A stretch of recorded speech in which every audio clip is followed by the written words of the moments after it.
안녕하세요. 여러분의 은퇴 이유를 함께 설계하는 머니스토리 투자 멘토 윤영준이라고 합니다. 오늘은 퇴직연금 기초 입문 강의 OT 영상으로 인사를 드립니다. 이 영상을 보시는 분들 모두 레벨이 다 다르실 거예요. 그래서 이 OT 영상을 찍게 되는 거거든요. 용어부터 낯선 분도 계시고 따로 스터디를 하고 책을 읽으신 분도 계시고 반대로 돈은 내고 있는데 지금 내 퇴직연금 계좌가 어디에 들어가는지 내가 뭘 하고 있는지 모르는 분도 계실 겁니다. 그 눈높이를 완벽하게는 아니어도 어느 정도 맞춰가면서 시작해 보려고 해요. 시작 전에 하나만 짚고 갈게요. 저는 가치관과 결이라는 말을 많이 씁니다. 세상에는 불특정 다수에게 맞는 내용이 있고요.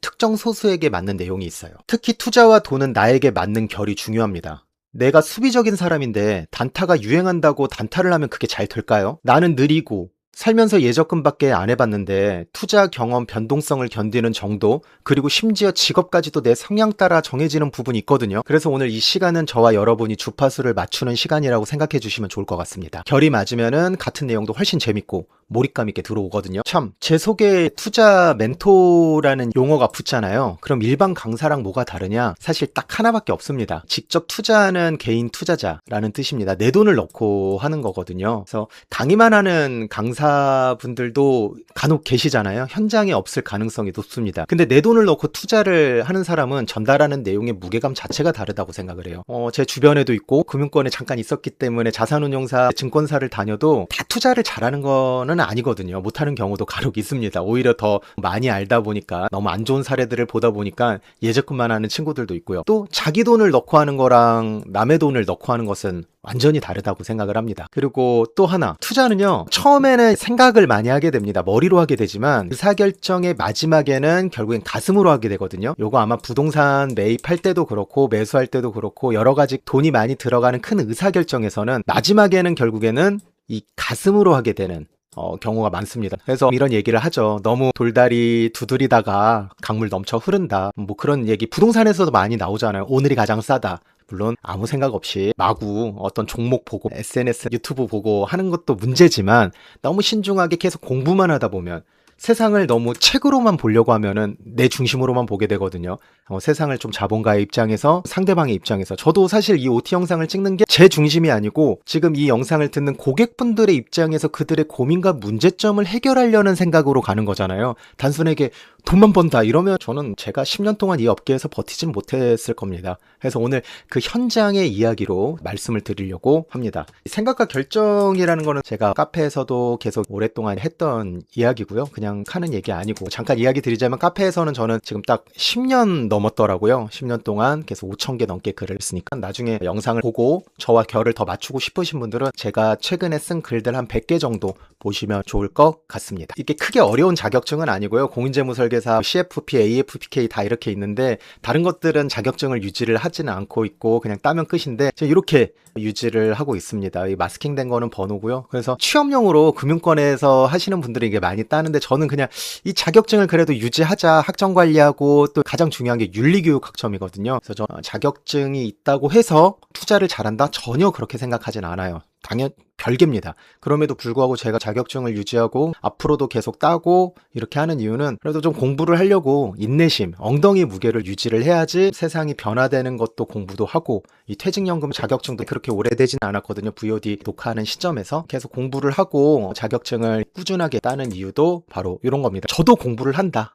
이런 부분에서 자격증 인증을 받고요. 자, 이제 본론 들어가 보도록 하겠습니다. 썰은 여기까지 하고요. 퇴직연금 제도 2009년부터 본격적으로 시작됐습니다. 벌써 10수년이 지났어요. 그리고 퇴직연금 검색해보면 뭐 설명은 수백 개도 나옵니다. 세액공제가 얼마다, 한도가 얼마다, IRP가 뭐고, ISA가 뭐고 다들 친절하게 잘 알려줘요. 참 좋은 세상이죠. 유튜버가 잘 되어 있으니까요. 근데 이상하지 않으세요? 그렇게 설명을 많이 들었는데 왜 내 계좌는 아직도 만들어둔 그대로일까요? 오늘 짧게 그 이야기를 이번 OT 영상에서 해보려고 합니다. 요즘 IRP 계좌 하나씩은 다들 있으시잖아요. 이 영상을 보시는 분들 니즈 자체가 이미 IRP도 있는 분들이 주로 많이 들으실 것 같은데, 근데 그 안을 이제 열어보면은 대부분 현금으로 그냥 있거나 처음 가입할 때 한번 설정해두고 그대로인 경우가 많습니다. 세금을 아껴주는 좋은 제도는 마련돼 있는데 정작 그 혜택이 절반도 안 쓰이고 있다라는 거죠. 근데 저는 이거 게을러서라고 생각하진 않습니다. 그 안에 뭘 담아야 되는지, 어떻게 관리해야 되는지 아무도 제대로 알려준 적이 없어서일 거예요. 그리고 하나 더, 이 돈은 사실 적립할 때보다 은퇴했을 때가 진짜 중요합니다. 왜냐하면은 적립식으로 차곡차곡 쌓아둔 돈이 은퇴 시점에는 더 큰 뭉칫돈이 되잖아요. 그래서 그때부터는 관리의 영역인데요.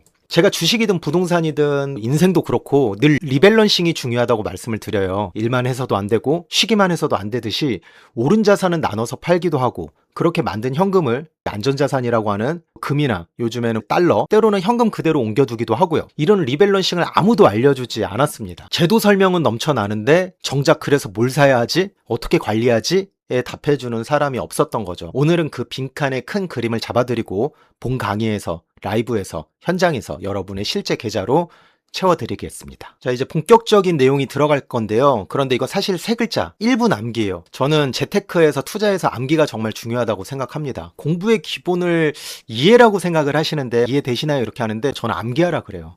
왜냐면 이해보다는 그냥 인정이거든요. 처음에 투자 자산, 부동산도 그렇고 주식도 그렇고 우리가 노동의 시장에 있었던 사람 입장에서는 이해가 되지 않습니다. 그냥 인정을 하고 들어가야지 더욱더 빠르게 가거든요. 근데 이해하려고 하면은 너무 출발이 늦어져요. 인정의 행동, 그게 바로 그냥 닥치고 암기입니다. 저는 트레이닝을 하다 보니까 막 이해시키려고 하면 끝도 없어요. 사실은 서로 다른 인생을 살아왔는데 누가 누구를 이해한다는 것 자체가 말이 안 되는데, 그러다 보니까 저는 암기하라고 합니다. 그래서 오늘 이 OT 때 꼭 반드시 암기하고 오셔야 됩니다. 자, 퇴직연금 이름이 복잡하죠. DB형, BC형, IRP. 딱 세 글자로 외우면 됩니다. 이 DB, 거꾸로 하면 빌딩이잖아요. 회사는 큰 건물이 있잖아요. 그래서 회사는 건물이 있으니까 빌딩이니까 이렇게 외워주세요. 그래서 회사가 굴려주는구나, 정해진 금액을 주거나 내가 신경 쓸 필요가 없구나 라고 생각을 하시면 됩니다.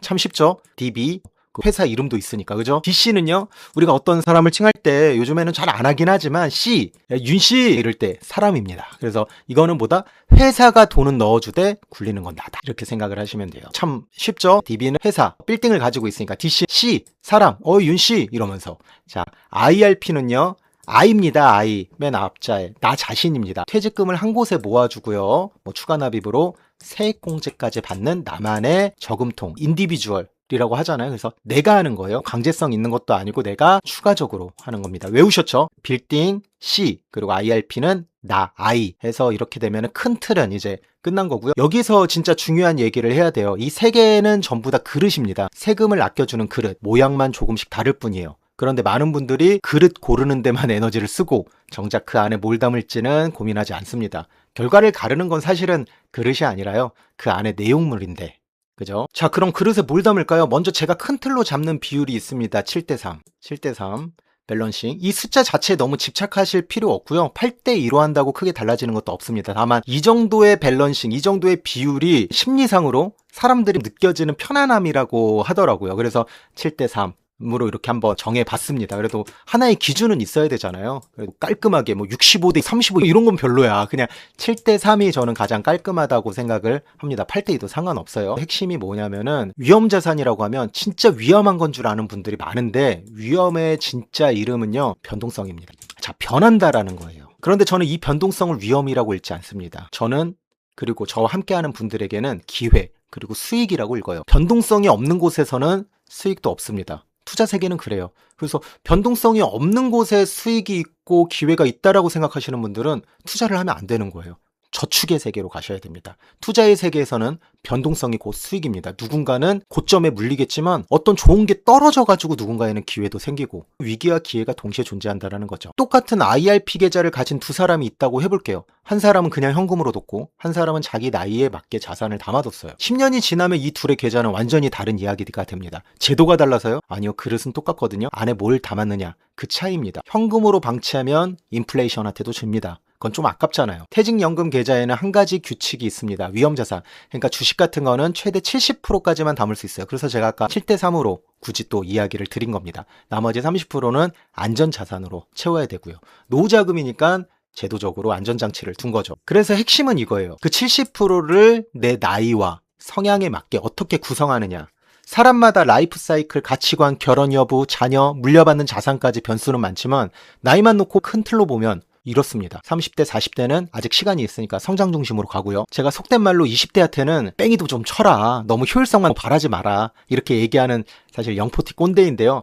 50대는 어느 정도 밸런스를 맞춰가고요. 60대부터는 불리는 것보다 지키는 것. 그리고 소득과 현금 흐름 위주로 무게를 옮깁니다. 똑같은 70%라도 누구에게 다 같이 정답이 있다라는 것은 아니고요. 자신에 맞게끔 해야 된다라는 겁니다. 그리고 나머지 30% 안전자산도요. 그냥 예금해 두는 것보다 조금만 신경 쓰면 더 똑똑하게 쓰는 방법들이 있습니다. 이런 구체적인 설계라든지 그런 것들은 본 강의에서 한번 또 자세하게 한번 다뤄보도록 하겠습니다. 한 가지 이제 미리 말씀드릴 게 있어요.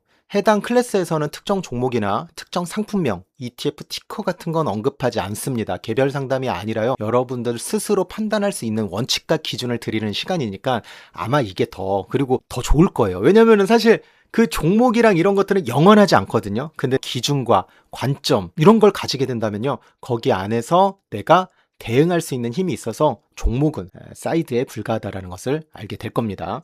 자산 배분 얘기를 실컷 했는데요. 솔직하게 하나 말씀을 드릴게요. 본 강의에서도 이야기 드리지만 최고의 노후 대비는 따로 있습니다. 저는 평생 직업이라고 생각해요. 퇴직연금 얘기하다가 갑자기 무슨 소리야 하실 수 있는데 저는 잡을 정말 중요하게 생각합니다. 본업을. 우스갯소리로 제가 항상 저는 일하다 죽고 싶다는 얘기까지 해요. 인간은 원래 일을 하게 설계되어 있어요. 다만 어떻게 일하느냐 그게 중요하죠. 삼간이라고 하죠. 인간, 시간, 공간 이것을 어떻게 쓰느냐에 따라 일의 모습이 달라질 뿐 일 자체를 인간은 좋아합니다. 일을 놓는 순간 오히려 힘을 잃고 노쇠해지고 삶의 의미가 흐려지는 걸 우리는 은퇴하신 분들에게 많이 봅니다. 그래서 저는 늘 이야기를 해요. 노후 준비의 끝은 통장 잔고가 아니라 평생 직업이라고요. 다만 돈이 받쳐줘야 일도 계속 할 수 있습니다. 오늘 배우신 자산관리는 그 평생 직업이라는 큰 그림 받쳐주는 든든한 기둥입니다. 본 강의에서는 오늘 말씀드린 내용을 여러분의 실제 계좌에 적용해 봅니다. 내 계좌를 직접 점검하고 내 나이에 맞는 구성이 뭔지 같이 그려볼 거예요. 오늘 깊은 내용을 아껴둔 이유가 그겁니다. 자, 오리엔테이션 영상은 여기까지 하고요. 이제 본편에서 현장에서 또는 유튜브 라이브에서 만나서 이야기하도록 하겠습니다. 근데 그 전에 제가 한 가지 부탁드릴 거 있어요. 같이 안내드리는 질문지가 있거든요. 돈과 은퇴에 대해서 평소 가장 궁금했던 질문 최소한 한 개 이상은 솔직하게 적어주시고요. 많으면 많을수록 좋습니다. 멋진 질문일 필요 없습니다. 그 질문 하나가 그날의 시간을 여러분들의 것으로 만들어 드립니다. 제가 1년에 100번도 넘게 하는 말이 있어요. 인생을 바꾸는 건 검색과 질문이라고요. 좋은 질문 들고 본 강의에서 뵙겠습니다. 감사합니다.